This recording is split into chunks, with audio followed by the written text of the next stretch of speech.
into one of the most versatile aircraft in the world. The machine that Wilbur Wright once thought worthless has become an indispensable part of our world. Now, helicopters on Modern Marvels.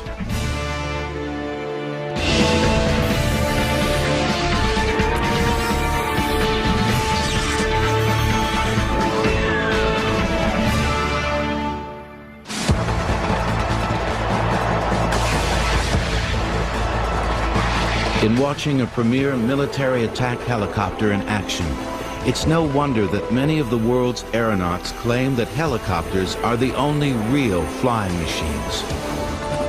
The craft that became known as the Angel of Mercy in war has become the jack of all trades of our airways.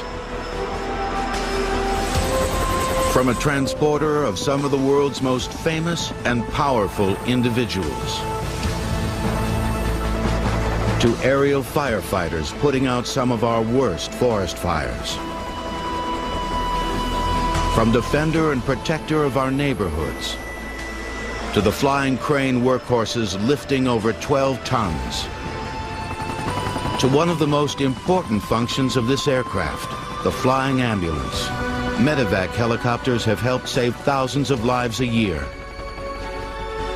Yet less than 60 years ago, the only aircraft in the world that flies in 3 dimensions was still in its infancy.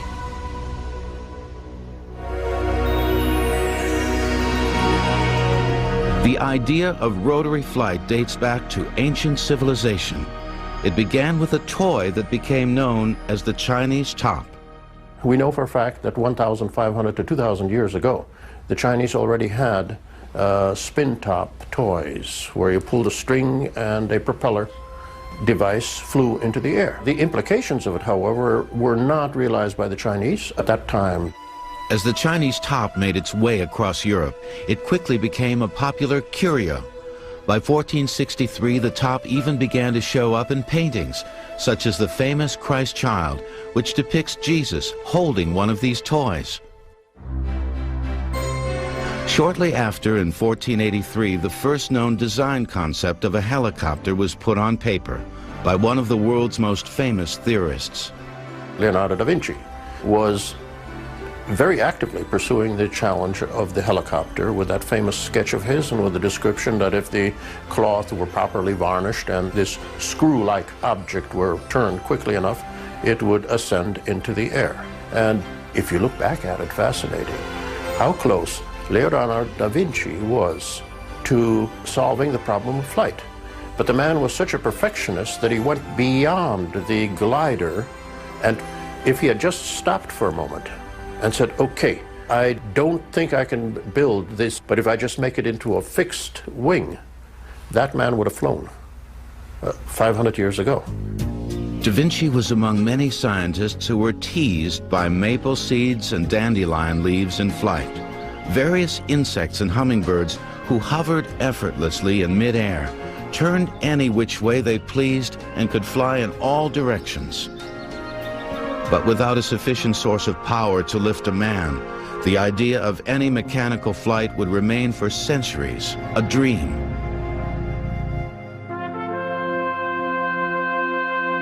By the turn of the 19th century, many visionaries had put their ideas of a rotary aircraft on paper. However, most were based on fantasy rather than reality.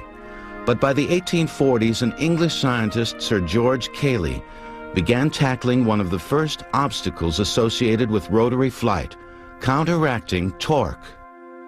If you take a hold of something, a screwdriver for instance, and you twist it in one direction, there is a equal and opposite reaction in the opposite direction. And that would be the torque reaction. And when a rotor is spinning in the air, at the same time that it's turning in one direction, it's trying to twist the fuselage and the aircraft in the opposite direction. Cayley's answer to this problem was to design a helicopter with 2 rotors side by side. Each rotor would turn in opposite directions to counteract the forces of torque between each other. But Cayley never built his rotary aircraft. He knew that a full-sized machine based on his design would never get off the ground. See, the only power at that time really was a steam engine. And steam engine weighs about 100 pounds per horsepower. It's just impractical for vertical lift. But several years later, in the 1860s, a French engineer, Viscount Gustave de Ponton de Amécourt, was determined to prove to the world that rotary flight was indeed possible. De Amécourt built a miniature rotary aircraft which demonstrated a new method of counteracting torque. He researched and built small flying models, and one of them was a counter-rotating helicopter toy, where he took a bow and would wind it up, and the tension of the bow would turn one rotor in one direction. The torque of that would turn the opposite rotor. Size maybe 2 feet long, but it did fly. This became known as a coaxial method of handling torque, two rotors mounted on a common axis. After proving that a properly designed coaxial rotor system would fly, de Amécourt designed and built another miniature rotary aircraft. This time, he utilized tiny watch spring mechanisms for power. They too flew successfully. De Amécourt came up with an enduring name for his contrivances, using the Greek words heliko, meaning spiral, and pteron, meaning wing. He coined the name hélicoptère. But until a sufficient source of power became available enough to lift a man, helicopters would remain small, miniature prototypes. The world would have to wait another 20 years for vertical flight. In the 1880s, Thomas Edison attempted to build a helicopter. He created an engine powered by gun cotton. But after his laboratory blew up during one such experiment, he went back to doing what he knew best, developing electrical items. Helicopters will continue in a moment on Modern Marvels. By the mid-19th century, there were many failed attempts to design and build both fixed-wing and rotary-winged aircraft. But the failure of these attempts did not stem from a lack of aerodynamic knowledge. All of these early developments of aviation had to wait for the development of the internal combustion engine, the gasoline engine. Obviously, those people that were trying to fly with manpower, that is by flapping their wings or pedaling a bicycle-like machine, were doomed to failure because of the fact that the human being cannot generate that amount of energy. But in 1876, the four-stroke internal combustion engine was perfected by Germany's Nikolaus Otto. By the turn of the 20th century, the piston engine's power-to-weight ratio was at levels that assured mechanical flight possible, at least with airplanes. On December 17, 1903, near Kitty Hawk, North Carolina, the Wright brothers made the first controlled, sustained airplane flights in a powered, heavier-than-air vehicle. Now, the Wright engine was about 15 pounds per horsepower, but that was possible for an airplane, but really not for a helicopter. So when the weight of the engine, reciprocating engine, got down to around 3 pounds per horsepower, that's when vertical lift machines would be possible. On September 29, 1907, French aviation pioneer Louis Breguet became the first to leave the ground vertically. He and his craft hovered for 1 minute at an altitude of 2 feet. However, Breguet had no control of his gyroplane number 1, and his craft was tethered to the ground for safety. But on November 13, 1907, another French engineer, Paul Cornu, would also make aviation history. Hovering about a foot off the ground for several minutes, Cornu became the first person to ever rise vertically in a powered, heavier-than-air machine with no assistance from the ground. It was a true rotary free flight. But he too had little control of his machine. Although there were many engineers who followed in Cornu's footsteps, some even flying for up to 7 minutes, they all had the same problem: lack of complete control. In contrast, by the 1920s, United States Army Air Service planes were making the first flights around the entire world. It seemed that helicopter technology had quickly fallen behind that of the airplane. In 1925, a Spaniard, Juan de la Cierva, put the idea of a helicopter back into mainstream development. His invention, a completely new type of aircraft, the autogyro. Well, an autogyro has a rotor, and when the aircraft is moving forward through the air, the rotor acts a little bit like a windmill, where the forward motion of the aircraft moving through the air causes it to rotate. And when it rotates, it again is a rotating wing and is producing lift. But the forward motion of the autogyro is produced by a propeller very similar to what you would have on an airplane.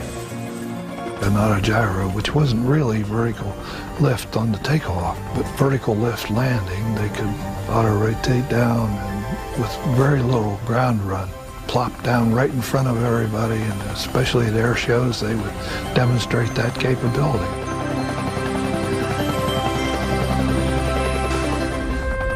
This method of landing is the same basic approach that a modern helicopter would take should its engine fail. Back in the 1920s, Juan de la Cierva proved to the world that to make a safe landing in a helicopter required no engine power and no runway, just a spot big enough for the aircraft. The key to de la Cierva's stable aircraft was his discovery of a phenomenon that only became apparent with rotary-winged aircraft: dissymmetry of lift. De la Cierva had the same annoying problem that many early helicopter designers had. Their craft would tip over before ever leaving the ground. This happened because most rotor blades at the time were rigid.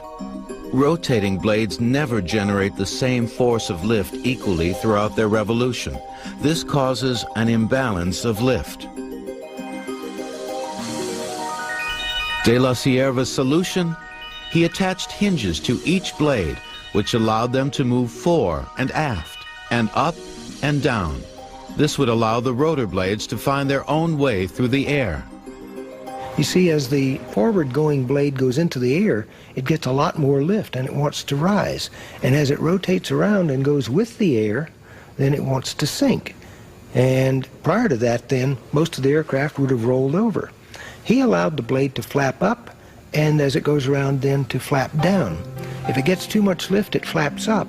As it goes around and loses lift because it's going with the wind, it starts to settle. And so this was a self-accommodating sort of thing. So Juan de la Cierva figured that out and was able to build a controllable, flyable autogyro back in the 20s. Early autogyros had small wings to help steer the aircraft, but these wings disappeared in the early 1930s when cyclic pitch control was developed. This device was based on the problem that de la Cierva had just solved: dissymmetry of lift. The thought was take control of this imbalance of lift and use it to steer the aircraft. It wasn't until the cyclic pitch, where we can change the pitch as we go around the blade, so it might go high on this side and low on that side, that people began using cyclic pitch to help control this rotor. And so then, in hovering, where you have no forward flight speed, they were able then to tilt the rotor so as to be able to go laterally, or tilt the rotor so as to go longitudinally. This is the same basic device that steers a modern helicopter. When the cyclic stick is moved, a device at the base of the rotor hub alters the pitch of each rotor blade individually as it goes through its cycle of rotation. So where the pitch in a blade is greater, it grabs more air and the blade rises higher. Where the pitch is less, the blade swings lower because it has less air to catch on its surface. The overall effect with this system is the change in the rotor plane, which enables directional control. Modern helicopters also have collective pitch control. Simply put, this lever changes the pitch of all the rotor blades evenly, or collectively. This way, the pilot can lift off vertically, steer the aircraft, and with the cyclic stick compensate for those forces of unequal lift.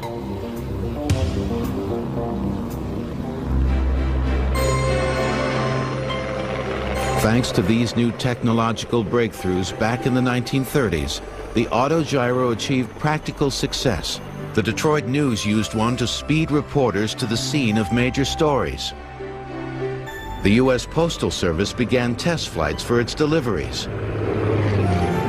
There were even demonstrations held on the White House lawn for President Hoover, who called the autogyro the greatest achievement in aviation. Harold Pitcairn, who was licensed by De La Sierva to build autogyros in the United States, even foresaw a future where autogyros would make automobiles obsolete. He designed a Pitcairn rotable and demonstrated it on the streets of Washington, D.C.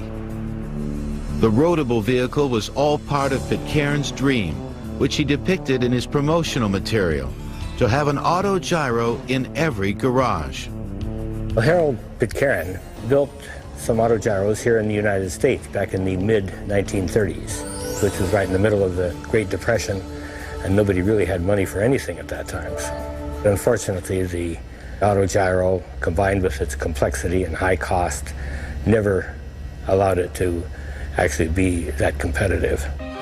The autogyro's fate was sealed when in December 1940, its 41-year-old inventor, Juan de la Sierva, was killed in a commuter airplane accident in London.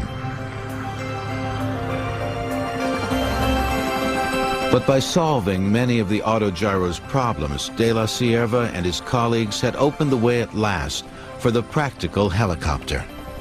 The world wouldn't have to wait long. Two men working independently of each other were about to push helicopters into the modern era. On April 22, 1931, Amelia Earhart set a world's altitude record for autogyros at 18,400 feet. Helicopters will continue in a moment on Modern Marvels.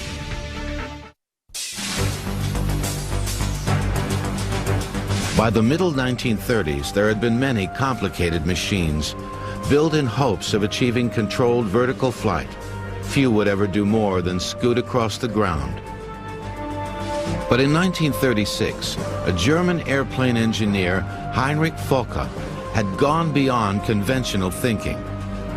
Why go to an elaborate new machine? He felt that the trusty autogyro was so close, he would simply build upon its basic design.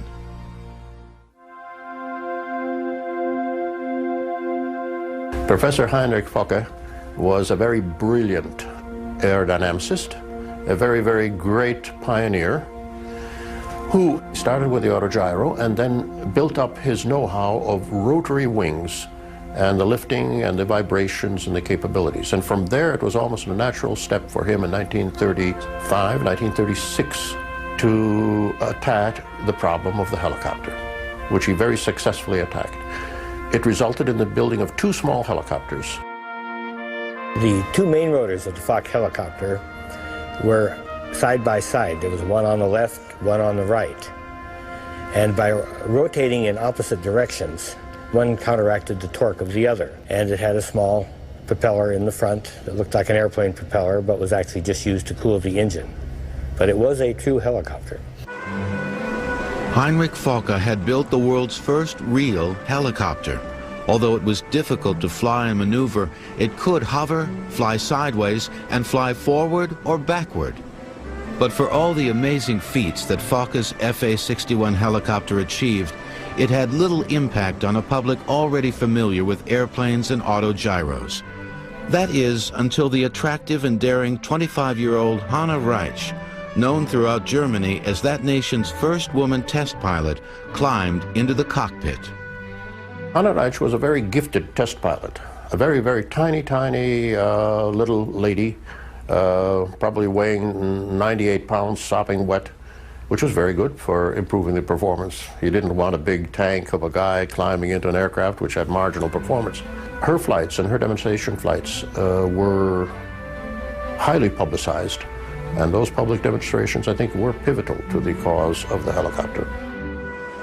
In February 1938, Reitsch demonstrated the Focke helicopter inside Berlin's cavernous Deutschlandhalle Sports Arena every night for 3 weeks. She flew from a court about the size of a basketball court and would take off, fly, hover, turn 360 degrees. And when the films reached the United States, I think they also created a tremendous amount of interest in the helicopter here.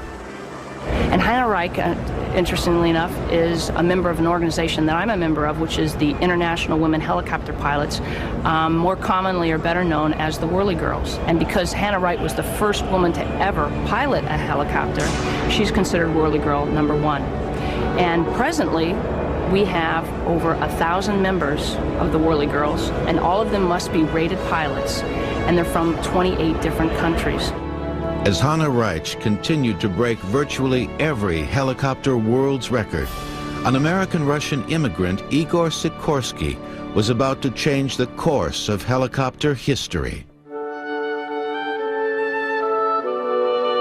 Igor Sikorsky was no stranger to aeronautics. By the mid-1920s, he had built one of the most successful airplane companies in the world, Sikorsky Aviation. In 1929, the company became a subsidiary of United Aircraft, giving Sikorsky time to pursue a lifelong dream, helicopters. As a boy in Russia in 1909, Sikorsky had built several unsuccessful helicopters, but by 1931, he was ready to tackle the task again. Dad got back into helicopters in the very early 1930s. At that time, you could say his work, 9 to 5, were the large clipper ships, the flying boats for Pan American Airways and for a number of other airlines. But already in 1931, 32, 33, you begin to see the sketches increasing in volume, the sketches of a helicopter. And by 1935, 1936 already, I was building small little models that he would then demonstrate to his engineers or take up to the board of directors of United Aircraft, as it was called in those days. Sikorsky's sketches resulted in a unique design for the time period, a single main rotor. Up until the late 1930s, most helicopters that had lifted off the ground were either coaxial in design or had at least 2 main rotors, such as the Fokker helicopter. A number of people had tried to build a single main lifting rotor machine, but actually none of them were successful until that time. And in fact, great many authorities considered the single main lifting rotor machine to be technically and theoretically impossible. It just could not be done. However, by 1936, 1938, Igor Sikorsky had zeroed in and sat down on this concept and was beginning to develop the necessary hardware, the necessary design philosophy for a single rotor machine. On September 14, 1939, Sikorsky began cautious flight tests in his single main rotor VS-300. He kept his craft tethered to the ground while he slowly worked the kinks out of his design. Concentrating heavily on how to control his craft, Sikorsky focused on a rear tail rotor configuration. He tried everything from no tail rotor to 3 tail rotors. He was trying to obtain some of the other control movements of the helicopter with these other rotors. He finally got rid of the rest of the other ones and ended up with a single tail rotor back there to counteract torque and also to give the pilot control of rotating the helicopter to the left or rotating it to the right. So the tail rotor really performs both of those functions, counteracting torque and providing directional control. The tail rotor was, and it still is, with modern helicopters, controlled with foot pedals. When the pilot wants to turn the helicopter to the left, he pushes the left pedal in, which decreases the angle of the rear rotor blades, allowing the natural forces of torque to turn the fuselage to the left. Pushing in the right pedal increases the pitch of the rear rotor blades, causing them to bite the air harder and overcompensates the forces of torque, and the aircraft swings to the right. But for Igor Sikorsky in 1940, creating this design concept did not happen overnight. There were many flight tests that would demand numerous modifications, so many that Sikorsky's mechanics affectionately nicknamed the VS-300 as Igor's nightmare. The memories are very vivid of the very early flights of VS-300, those benign, beautiful, warm spring days of 1940, as the helicopter would be hovering just in a parking lot behind the Sikorsky factory. And I remember you could touch it the way you could touch a living thing like a horse or a dog. And you had that affection for it. Igor Sikorsky's VS-300 was America's first successful helicopter. His design and patent became the basis for future modern helicopters. Our Army Air Force at that time became very interested in the aircraft and gave him $50,000 to finish the development of that aircraft. United Aircraft, of course, added a lot of money to that, and they developed then, under Air Force contract, the XR-4. And that's the aircraft that's sitting behind me, is the first then production aircraft. This is the only remaining prototype of the XR-4. By the end of World War II, over 400 Sikorsky helicopters had rolled off the assembly lines. Military leaders first thought of the helicopter as a scouting tool, but the helicopter quickly proved to be capable of much more. During the last years of World War II, many stranded victims were rescued in spots that only the helicopter could reach. The military was impressed with the life-saving potential of this new machine. The helicopter had shown that it could be a truly useful aircraft, a rotary-winged angel of mercy. In years to come, it would be that and more, in peace as well as war. The first helicopter hoist rescue took place in November 1945 with the Sikorsky R-5. The helicopter pulled 2 seamen from a sinking barge off the coast of Connecticut. Helicopters will continue in a moment on Modern Marvels. Early helicopter pioneers all had one thing in common. There wasn't much of a technological track record to follow. Much of the early designs were based on intuition. Well, use your best judgment and your imagination and do what you think you have to do to conceive and develop a system that will work. If it works, you made it. Like we did 55 years ago on the 11th of April, 1943. Frank Piasecki built and flew America's second successful helicopter, the Piasecki PV-2. Just like Igor Sikorsky before him, Piasecki's first flights in a helicopter were tethered to the ground for safety. It was a kind of a windy day, but we started the machine up, and we had my mother's clotheslines I borrowed to hold the machine to the ground. And all of a sudden, a gust of wind came along, lifted me up off the ground, broke the ropes. Everybody ran away, and just by some stroke of the Lord, I moved my head in the right direction and countered the turn that the wind did, and came back on the ground and stopped. And the machine was saved. And that was our first takeoff. Piasecki's PV-2 helicopter evolved into a fully controllable aircraft. Just like the other early helicopter pioneers, Piasecki's machine took months to perfect. Not only were engineers dealing with the unknown, but with helicopter technology being so complex and so new, gathering support for such endeavors wasn't always easy. If you said, I'm designing a helicopter, people would look upon you as a nut. It was known that it had a lot of failures by many different people and many celebrated engineers. And therefore, who the hell are you that you're going to design a helicopter that will fly? So get out of my way. But by the time the clouds of World War II began to part, more than 50 companies were working at helicopter development, all hoping for a governmental contract. It was Frank Piasecki who got the attention of the Navy. Frank Piasecki designed a helicopter that had 2 rotors, but instead of being a lateral twin, meaning that it had rotors on each side, he put one of the main rotors at the forward end of the helicopter and the other main rotor at the aft end of the helicopter. Again, they rotated in opposite directions so that each one compensated for the torque reaction of the other. And Navy then gave us an order for 10 of them because they wanted to try out a squadron of them.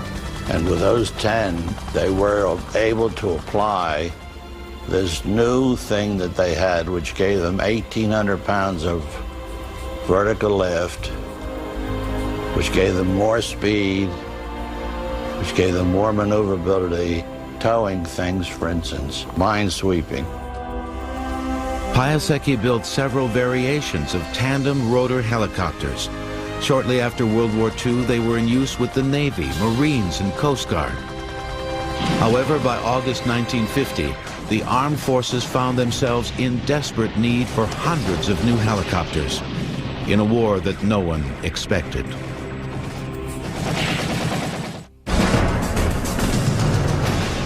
Without a doubt, the Korean War convinced all of the skeptics, because within a few months after the start of the war, the helicopter had gone to almost priority number one. It was used for medical evacuation. It began to be used for the rescue of pilots down behind enemy lines. At first, the majority of the helicopters in use were Frank Piasecki's PV-3s, more commonly known as Flying Bananas. Also in use were Igor Sikorsky's S-51 helicopters. But for medical evacuation, a smaller, lightweight helicopter was needed. The design came from a brilliant young inventor, Arthur Young, who worked for the famous Bell Aircraft Corporation. Young had built America's third successful helicopter, the Bell Model 30. This craft first flew on June 26, 1943, only 2 months after Piasecki had lifted off the ground for the first time. Yet 2 years later, after an evolution of refinements and improvements, Arthur Young churned out the Bell 47 helicopter. The Bell 47 became the symbol of hope for American soldiers during the Korean War. They soon became an integral part of MASH units, or Mobile Army Surgical Hospitals. With its bulbous plastic cockpit, the Bell 47 quickly became one of the most recognizable helicopters in the world. Its characteristic clop, clop, clop, clop sound resulted in the coined term chopper. And by the end of the Korean War, I believe the helicopter had evacuated well over 100,000 wounded troops and had, what is equally significant, had rescued and brought to safety something like 1,200 pilots from behind enemy lines. Men that would have faced capture, starvation, torture, and probably death if it had not been for the helicopter. In 1953, the Korean War was over, but helicopters would soon become more than scout and rescue machines. They would become a viable military weapon in a distant conflict that would become known as the Helicopter War. However, harmony between helicopters and the military in Vietnam would take a little time. Virtually all helicopters utilized piston engines, which relative to their size and weight were bulky and weak. When enlarged, they took up too much space and could barely lift themselves and a large payload. The military quickly turned to the turbine engine, a source of power that throughout the 1950s was still in the experimental stages. But by the 1960s, after a series of refinements and improvements, the turbine engine was in mass production. The turbines were not introduced into helicopters until the mid to late 50s. And by the time the Vietnam War had gotten into full swing, the military had converted most of its helicopters to turbine engines.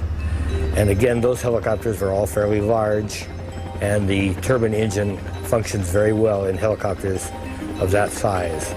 It gives them a much better power-to-weight ratio. A turbine engine has a spinning fan that sucks air into a combustion chamber where it is mixed with fuel and ignited. As the fuel burns, it produces hot gases which shoot into the turbine, causing it to spin. Attached is a shaft that turns the rotor and any other devices connected to it, such as gearboxes for the rear tail rotor and power generators, etc. A reciprocating engine, for the horsepower it delivers, its weight to horsepower ratio is generally about equal. So I mean, if you had a 400 horsepower engine, it's going to weigh about 400 pounds.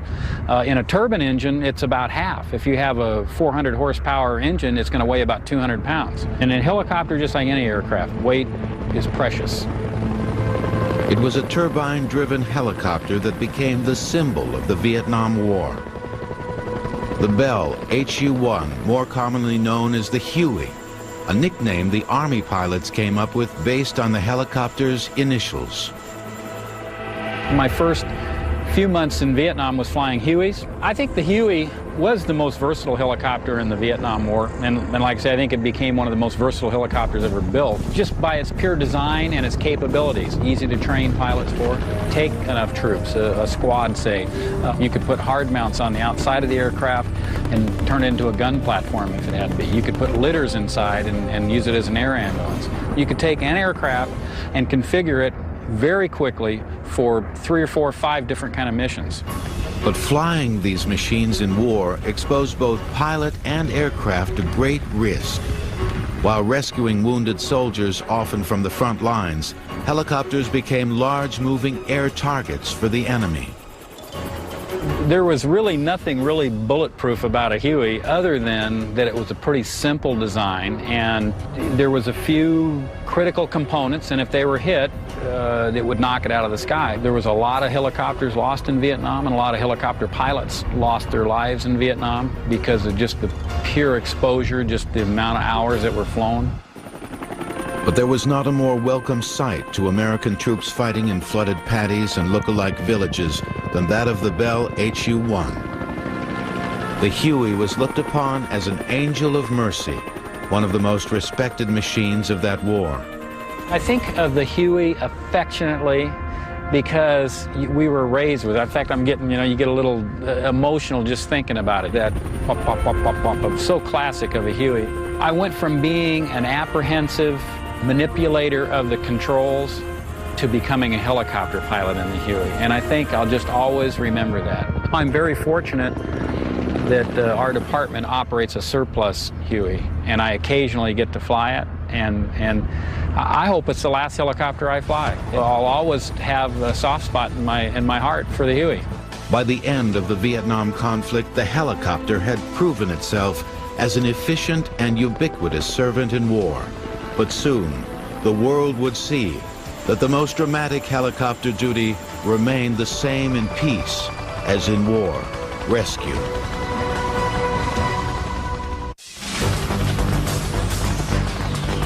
Less than 20 years after the birth of the modern helicopter, the world became reliant upon its existence.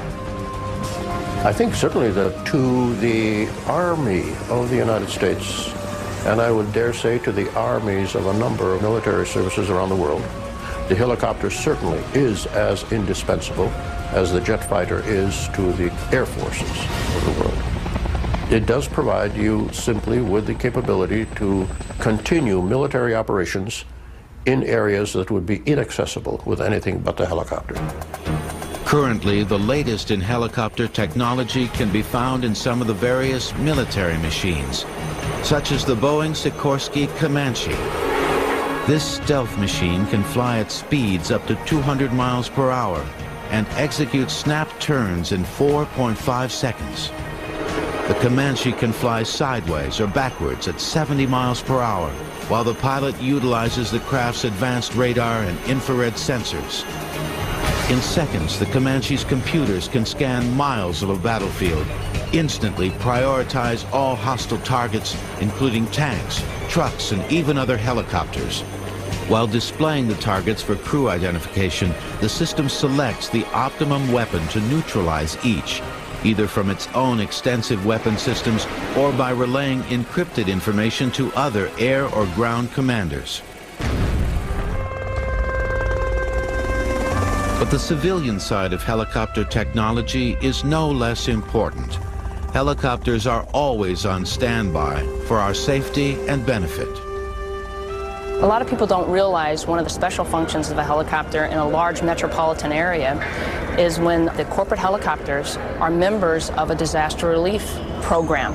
And in the New York City area, for example, all the corporate helicopters that fly around not only just fly the executives around to save time and bring in a lot of business to the area, which is very important for the economy, but should an unexpected disaster occur, for example, some kind of a bombing or just some kind of a national disaster, the helicopters would all rally in support of the community. And this is something that we do in addition, just as a community service. Today, I think we can say, as a rough ballpark figure, that well over 1.5 million human lives directly saved by the helicopter, by the intervention of the helicopter. In 1957, President Eisenhower took a ride in a Bell H-13J from the White House lawn to a command post as part of a civil defense exercise, becoming the first president to fly in a helicopter. Modern marvels will return. Helicopters also act as aerial firefighters. They can access much smaller water supplies than tanker planes. These monster Erickson air cranes can quickly suck up over 2,000 gallons of water, and then with precise accuracy dispense the water over the affected area. Without these air cranes, many industrial projects would cost millions of dollars more to build. There is no need to impact the environment with roads, as these heavy-lift Erickson helicopters aid in power line construction, remote logging, and major equipment transportation.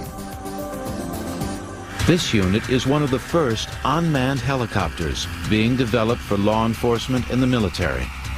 Utilizing a single main rotor protected in the middle of the aircraft, this Sikorsky rotorcraft performs a variety of functions, including capturing live footage and transmitting it back to a safely isolated base station. Unmanned helicopters may one day be a common sight. Oh, the future of helicopters is absolutely exciting.